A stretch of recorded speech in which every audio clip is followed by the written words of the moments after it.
जो रामदास आठवले जी को आपने कहा है कि जो क्या राजनीति इसमें कुछ है क्या, बिल्कुल हो सकती है राजनीति, क्योंकि उनकी भूमिका क्या होनी चाहिए थी।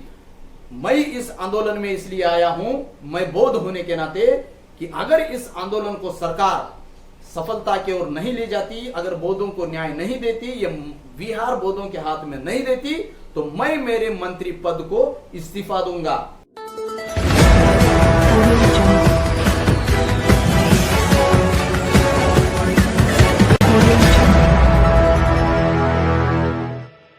हेलो, जय भीम दोस्तों, नमो बुद्धाय। आप जुड़े हैं द मुकनायक के साथ। आज हम चर्चा करने वाले हैं महाबोधि मुक्ति आंदोलन पर पहुंचे बीजेपी के केंद्रीय मंत्री रामदास आठवले जी, और उसी के साथ हमने ये भी खबर है कि दीक्षा भूमि पर प्रधानमंत्री नरेंद्र मोदी जी भी पहुंचे हैं। तो आज इसी दो मुद्दे पर हम चर्चा करने वाले हैं। हमारे साथ जुड़े हैं द मुकनायक के संपादक एडिटर सत्यपाल वाघमारी जी। हम चैनल में उनका स्वागत करते हैं। सर, आपका इस चैनल पर स्वागत है। तो हम चर्चा को आगे बढ़ाते हैं और सर से आज के इस विषय पर हम बात करते हैं। सर, हम जानना चाहते हैं कि महाबोधि मुक्ति आंदोलन पर जिस तरह से केंद्रीय मंत्री रामदास बीजेपी सरकार में केंद्रीय मंत्री है इसलिए गए, या वो खुद एक बुद्धिस्ट है इसलिए इस आंदोलन को समर्थन करने के लिए गए, आप इस बारे में क्या सोचते हैं सर? जय भीम, सभी को नमो बुद्धाय। सबसे पहले महाबोधि महाविहार मुक्ति आंदोलन में बैठे हुए सभी भिक्षुगण और वहां पर उपस्थित सभी बौद्ध उपासक उपासिकाएं, इन सभी को मेरा क्रांतिकारी जय भीम और आने धम्मनायक सम्राट अशोक इनके जयंती की शुभकामनाएं, और इस आंदोलन को सफलता की ओर ले जाने के लिए जो वो रात दिन मेहनत कर रहे हैं, वहां पर डटे हुए हैं, इसके लिए मैं पुनः उनको साधुवाद देता हूं और उन्हें जय भीम करता हूं। दोस्तों, जो आंदोलन अभी चल रहा है और ये जो आंदोलन है, ये एक अभी दुनिया का सबसे बड़ा आंदोलन और दुनिया का सबसे बड़ा मुद्दा बन चुका है। तो कल ही लंदन से भी आवाज उठी है, वहां पर धरना प्रदर्शन किया गया है और लंदन में भी लोग इसकी मांग कर रहे हैं, अमेरिका से लोग मांग कर रहे हैं, दुनिया के तमाम देशों से महाबोधि विहार मुक्ति के लिए लोग आंदोलन कर रहे हैं और उसकी मांग कर रहे हैं, भारत सरकार पर प्रेशर लाने की कोशिश कर रहे हैं। लेकिन भारत सरकार जो ऐसी सरकार है जो कि दबे पिछले और माइनॉरिटी लोगों की आवाज उन्हें कम सुनाई देती है भारत सरकार को। जैसे कि आप इस देश में देख रहे हैं माइनॉरिटी के ऊपर किस प्रकार से इस देश में अन्याय हो रहा है, इस देश के तमाम अम्बेडकराइट लोगों के ऊपर किस प्रकार से अन्याय होता है, इस पर इस देश के बीजेपी सरकार ये कभी नहीं मुड़कर देखेगी, ना उनको कभी न्याय देने का काम करेगी। इसलिए तो महाबोधि विहार आज तक आंदोलन में ही है, वो मुक्त नहीं हो रहा है। बीजेपी चाहती तो वो आज ही उसे मुक्त कराकर बौद्धों के हाथों में देती। जो हिंदू या ब्राह्मणों का था ही नहीं, राम मंदिर बीजेपी ने खड़ा किया वहां पर, जहां पर साकेत नगरी बौद्ध की थी, वह ना चाहते भी बीजेपी ने उसे वहां पर हजारों करोड़ का मंदिर बनाया और सरकार के तरफ से हजारों करोड़ रुपए वहां पर दिए गए।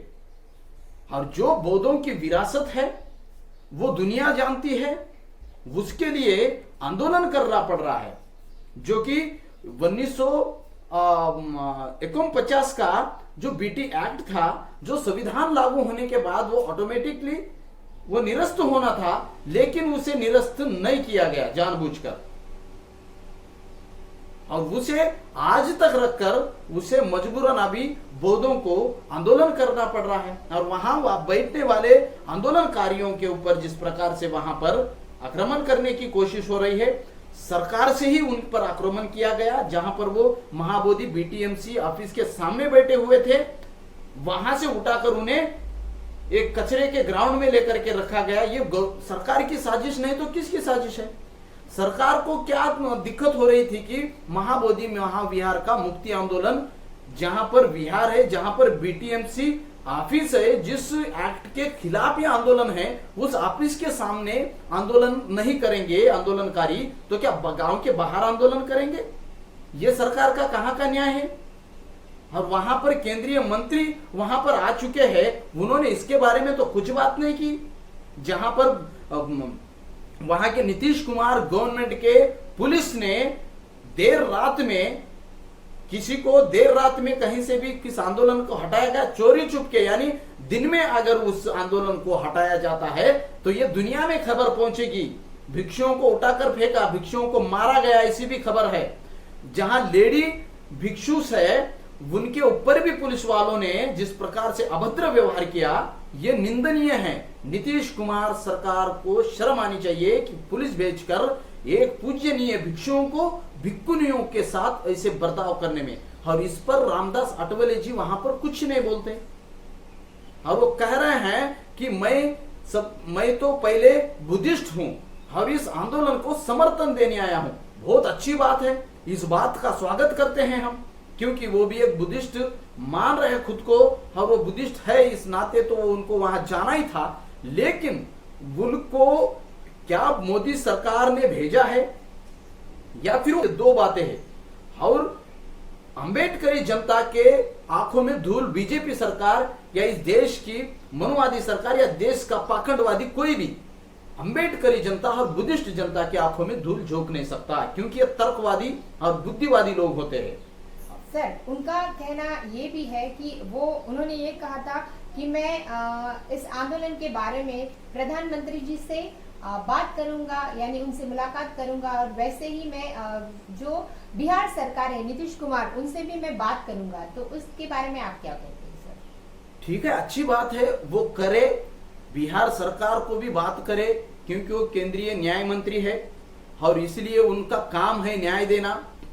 आज तक उन्होंने बहुत सारे न्याय दिए, अंबेडकराइट बौद्धों को या अंबेडकराइट दबे कुचले लोगों को तो न्याय उन्होंने नहीं दिया, लेकिन अपर कास्ट वालों को सभी को उन्होंने न्याय दिया। जैसे कि जो 10% रिजर्वेशन अपर कास्ट के लोगों के लिए लगाया गया, और उसमें बयान देने वाले रामदास आठवले जी ही है कि इन लोगों में भी बहुत गरीब लोग हैं, ब्राह्मणों में भी गरीब लोग हैं, क्षत्रिय जो खुद को मान रहे आज के ठाकुरों में भी बहुत गरीब लोग हैं। ये 3% लोगों को, 4% लोगों को 10% रिजर्वेशन दिया गया, और इस देश के आधे से ज्यादा भागीदारी रखने वाले बीसी लोगों, ये साजिश एक तरफ जिस प्रकार से बीजेपी रच रही है, और कांग्रेस भी उसी भी कड़ी का प्रकार है। तेलंगाना में उसने तो अमल कर दिया, एससी के लोगों को पूरा विभाजन करके उनमें लगा दिया उन्होंने। तो इस प्रकार से ये जो पार्टियां काम कर रही है देश में, मनुवादी चेहरे, ये कभी हमारा वोट बैंक लेने के लिए वो संविधान को लेकर नाचेंगे, वो बाबा साहब को लेकर नाचेंगे, बाबा साहब का नाम लेंगे, जैसे कि मोदी जी हो या कांग्रेस हो या बीजेपी हो, हर कोई हो, इन्हें बाबा साहब को छोड़कर ना राजनीति कर सकते हैं, ना बाबा साहब का नाम लिए बगैर वो घर के बाहर निकल सकते हैं। ये इस देश की सच्चाई है। और रही बात रामदास आठवले जी की, ये तो मंत्री इस गरीब जनता को न्याय देने के लिए बने हैं, ऐसा तो बिल्कुल नहीं लगता, क्योंकि वो बुद्धिस्ट खुद को कह रहे हैं, और जो राम मंदिर उनके आंखों के सामने, उनके मंत्री होने पर भी उनके सामने राम मंदिर बनता है, तो वो उफ नहीं करते। उस संसद में जोकर की तरह वहां पर शायरियां मारकर लोगों को हंसाकर, चेयरमैन साहब को मैं डरता हूं, इसलिए मैं आपका समर्थन करता हूं।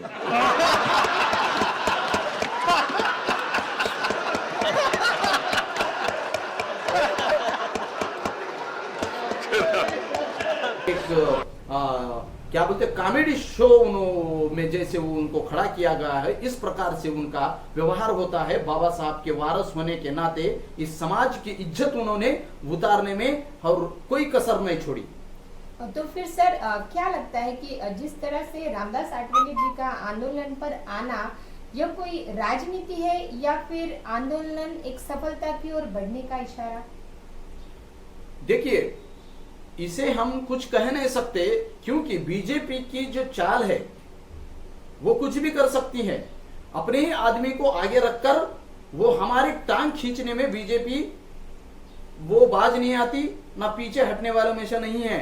उसका यही है, जैसे कि देखो जो SC/ST एक्ट को जिस प्रकार से रिजर्वेशन को खत्म करने के लिए जो गवई साहब जो सुप्रीम कोर्ट के जस्टिस जो अभी चीफ जस्टिस बनने वाले हैं, उनको अंदर लेकर के उनके समर्थन से यहां पर रिजर्वेशन खत्म करने का काम करने वाली कौन है? बीजेपी ही है।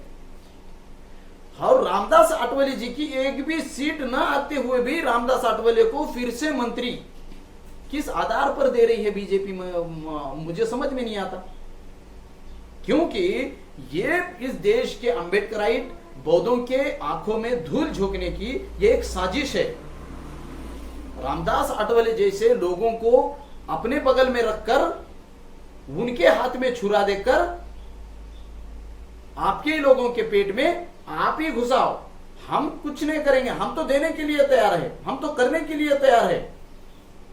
सर, जिस तरह से हम ये भी देखते हैं कि अभी प्रधानमंत्री जी का नागपुर दौरा हुआ था और उस नागपुर दौरे में प्रधानमंत्री जी दीक्षा भूमि गए थे बाबा साहब का आशीर्वाद लेने के लिए, तो उसके बारे में आप क्या कहते हैं सर? तो नागपुर दीक्षा भूमि पे हो, महू के जन्मभूमि पर हो, और इधर मुंबई के चैत्य भूमि पर हो, यहाँ पर इस देश का प्रधानमंत्री ने बल्कि राष्ट्रपति हो, इस देश का हर नागरिक हो, उसे तो जाना ही है, उन्हें बाबा साहब को नमन करना ही है। उससे पहले मैं एक पॉइंट आपको रेस करना चाहूंगा, जो रामदास आठवले जी को आपने कहा है कि जो क्या राजनीति इसमें कुछ है क्या? बिल्कुल हो सकती है राजनीति, क्योंकि रामदास आठवले अगर खुद बौद्ध समझ रहे हैं खुद को, उन्होंने कहा भी है उस आंदोलन में कि मैं पहले बौद्ध हूं, तो फिर उनको जो भूमिका वहां पर जाके निभाना चाहिए थी उन्होंने वो नहीं की। क्या फिर उनको इतना ही बोलने को कहा है क्या? ये सवाल खड़े होते हैं। इतना बोल के आप आ जाओ, इससे ज्यादा बोलोगे तो फिर खतरे में पड़ जाओगे। तो उन्होंने इतना ही बोला कि मैं नीतीश कुमार जी से बात करूंगा, मैं प्रधानमंत्री से बात करूंगा और मैं यहां से वापिस जाऊंगा, इससे अलावा मैं कुछ करूंगा भी नहीं। और होता भी नहीं कुछ। अगर होता तो यह आंदोलन कब का सक्सेस हुआ होता, क्योंकि वो केंद्रीय में बैठे हुए हैं और समाज कल्याण मंत्री है, न्याय मंत्री। तो मुझे लगता है कि उनकी भूमिका क्या होनी चाहिए थी। मैं इस आंदोलन में इसलिए आया हूं, मैं बौद्ध होने के नाते, कि अगर इस आंदोलन को सरकार सफलता की ओर नहीं ले जाती, अगर बौद्धों को न्याय नहीं देती, ये बिहार बौद्धों के हाथ में नहीं देती, तो मैं मेरे मंत्री पद को इस्तीफा दूंगा। आम आदमी पार्टी में मंत्री थे कौन? राजेंद्र पाल गौतम जी। उन्होंने 22 प्रतिज्ञा लेने पर उन पर पार्टी में दबाव आया और केजरीवाल के सरकार को उन्होंने लात मारकर मंत्री पद को राजीनामा दिया। उन्होंने 22 प्रतिज्ञाओं पर, यहां तो पूरा धम्म खतरे में है, यहां तो पूरा बुद्ध का अस्तित्व खतरे में है, इस मानव जाति का अस्तित्व खतरे में है। फिर रामदास आठवले अपने पद को रिजाइन नहीं दे सकते, अपने पद का इस्तीफा नहीं दे सकते? क्या बीजेपी सरकार पर दबाव नहीं डाल सकते? बिल्कुल डाल सकते। उन्होंने इस्तीफा देकर इस देश के सभी बौद्ध राजनीतिक लीडर्स को इकट्ठा कर इस आंदोलन को सफलता की ओर ले जाने की नहीं, बल्कि इस बिहार को मुक्त करा सकते हैं। तो फिर आगे क्या लगता है सर कि जिस तरह से मोदी जी दीक्षा भूमि पर बाबा साहब का आशीर्वाद लेने गए थे, उसी बाबा साहब के बौद्ध धर्म को बचाने के लिए क्या इस आंदोलन में भी बौद्ध गया? तो रही बात देश के प्रधानमंत्री जी माननीय नरेंद्र मोदी जी दीक्षा भूमि पर पहुंचने की, वो तो पहुंचना ही है। नागपुर में का दौरा होने के बाद दीक्षा भूमि पर कोई न जाए, ये तो हो ही नहीं सकता, क्योंकि डॉक्टर बाबा साहब अंबेडकर इस देश का चेहरा है, इस देश का गौरव है, और इस देश की शुरुआत बाबा साहब से होती है और बाबा साहब पर ही खत्म होती है। क्योंकि बाबा साहब ने जिस प्रकार से इस देश की रचना की है, इस देश के लिए संविधान दिया है, उस संविधान के दायरे में रहकर इस देश को चलाने का और इस देश के भविष्य को तय करने का जिस प्रकार से संविधान है, तो हर किसी को वहां पर जाना पड़ेगा और बाबा साहब को नमन करना ही पड़ेगा। क्योंकि बाबा साहब निष्पक्षता से इस देश के हर नागरिक के लिए उन्होंने काम किया है। इस देश के दबे कुचले लोगों से लेकर देश के फॉरवर्ड लोगों के तक इस देश को खुद को ऊंची पैदान पे रखने वाले लोगों के लिए भी बाबा साहब ने उतना ही सोचा है और इस देश के दबे कुचले लोगों के लिए उतना ही बाबा साहब ने सोचा है। इसलिए इस देश के राजनीति को बचाने के लिए, खुद के राजनीति को बचाने के लिए बाबा साहब को नमन करना और बाबा साहब की फोटो को छाती को लगा कर लेके चलना और बाबा साहब का आशीर्वाद लेना हर एक राजनीतिक नेता को वो जरूरी होता है। इसलिए ही वह वहां पर पहुंचे हैं। इससे ज्यादा महत्वपूर्ण ये होता कि वो महाबोधि, चलो ठीक है, देर नहीं है, देर हुई नहीं है, जो अभी बाबा साहब जयंती के पूर्व वहां पर आए हैं नागपुर के दीक्षा भूमि में, अभी बुद्ध के जयंती के पहले या बुद्ध की जयंती के अवसर पर वह नरेंद्र मोदी जी वहां पर जाना जरूरी है, जाना चाहिए और यहाँ के बौद्धों को न्याय देना जरूरी है, क्योंकि वो एक देश के प्रधानमंत्री है। अगर वो चाहते ही इस देश में बरोबर न्याय हो, हर धर्म के लोगों को बरोबर न्याय मिले, तो वह जैसे नागपुर में आए हैं वैसे ही वो बुद्ध गया पहुंचे और वहां के आंदोलनकारियों को न्याय दे और इस देश के बौद्धों को न्याय दे।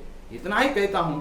और इस 5 तारीख को सम्राट अशोक जी के जयंती के उपलक्ष्य पर ज्यादा से ज्यादा लोग बुद्ध गया पहुंचकर उस आंदोलन को सफल करने के लिए मदद करें। जय भीम, नमो बुद्धाय। धन्यवाद। आज के लिए इतना ही। इस चैनल को सपोर्ट करने के लिए दिए हुए QR कोड को स्कैन करें और चैनल को आर्थिक सपोर्ट करें, लाइक करें, शेयर करें। ऐसे ही फिलहाल जुड़े रहिए द मुकनायक के साथ। इस सत्य के सफर में द मुकनायक आपकी आवाज बनी।